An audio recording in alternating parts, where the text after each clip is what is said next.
আসসালামু আলাইকুম প্রিয় দর্শক, প্রতিদিনের মতো চলে আসলাম এই মুহূর্তের আজকের 28 এপ্রিল 2026 রোজ মঙ্গলবারের খুবই গুরুত্বপূর্ণ ঝড় বৃষ্টি, নিম্নচাপ, ঘূর্ণিঝড়, কালবৈশাখী, শিলাবৃষ্টি ও বজ্রবৃষ্টির আবহাওয়ার সংবাদ নিয়ে। এবার সারা দেশে টানা 10 দিন ভারী থেকে অতি ভারী বৃষ্টি ও ভয়াবহ বন্যা নিয়ে আবহাওয়া অধিদপ্তর থেকে আসলো ভয়াবহ দুঃসংবাদ। আজ রাতেই ঘন্টায় 60 থেকে 80 কিলোমিটার বেগে প্রবল বেগে ধেয়ে আসছে শক্তিশালী কালবৈশাখী ঝড়। ইতিমধ্যেই সারা দেশের আবহাওয়ায় শুরু হয়ে গেছে বিরাট বড় নতুন পরিবর্তন। আজ থেকে আগামী 7 এপ্রিল পর্যন্ত সিলেট, ময়মনসিংহ ও রংপুর বিভাগে ভারী থেকে অতি ভারী বর্ষণের বিশেষ সতর্কতা। পাশাপাশি উত্তর পূর্বাঞ্চলে হতে পারে ভয়াবহ আকস্মিক বন্যা। পাশাপাশি আগামীকাল থেকেই ঢাকা, খুলনা, বরিশাল, চট্টগ্রাম, রাজশাহী, ভারতের পশ্চিমবঙ্গ ও ত্রিপুরা রাজ্যে শুরু হতে পারে টানা এক সপ্তাহ দফায় দফায় মাঝারি থেকে ভারী বর্ষণ।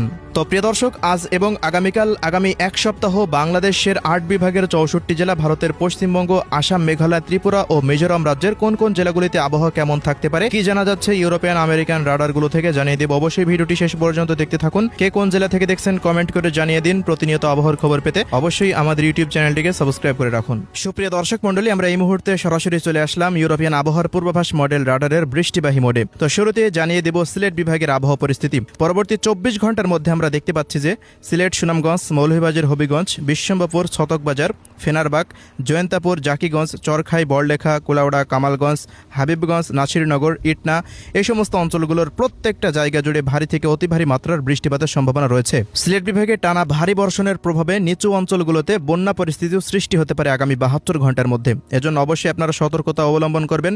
আগামী কয়েকদিনে 1000 মিলিমিটার পর্যন্ত ভারী বর্ষণ হতে পারে সিলেট বিভাগের দিকে। এবার জানিয়ে দিচ্ছি ময়মনসিংহ বিভাগের আবহাওয়া পরিস্থিতি। পরবর্তী 24 ঘন্টার মধ্যে ময়মনসিংহ, শেরপুর, জামালপুর, নেত্রকোনা এই অঞ্চলগুলোর ওপর দিয়েও মাঝারি, কোথাও কোথাও ভারী, কোথাও কোথাও অতি ভারী বর্ষণের সম্ভাবনা রয়েছে।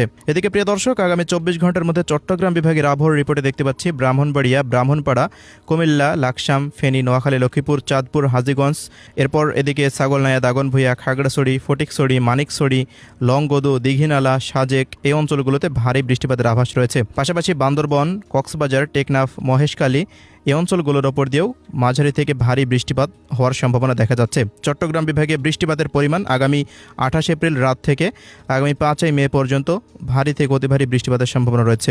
এবার জানিয়ে দিচ্ছি বরিশাল বিভাগের আবহাওয়া পরিস্থিতি। পরবর্তী 24 ঘন্টার মধ্যে বরিশাল বিভাগের বরিশাল, পিরোজপুর, ঝালকাঠি, বরগুনা, পটুয়াখালী, ভোলার অধিকাংশ স্থানের ওপর দিয়েই মাঝারি মানের বৃষ্টিপাতের আশঙ্কা রয়েছে। এই অঞ্চলগুলোতে তেমন 28 এপ্রিল ভারী বর্ষণের আভাস পাওয়া যাচ্ছে না। তবে বরিশাল বিভাগে আগামী 29 এপ্রিল থেকে ভারী থেকে অতি ভারী বৃষ্টিপাত হওয়ার সম্ভাবনা রয়েছে। তো এই ছিল বরিশালের আবহাওয়ার রিপোর্ট। সুপ্রিয় দর্শক, এবার জানিয়ে দিচ্ছি ঢাকা বিভাগের আবহাওয়া পরিস্থিতি। পরবর্তী 24 ঘন্টার মধ্যে ঢাকা বিভাগের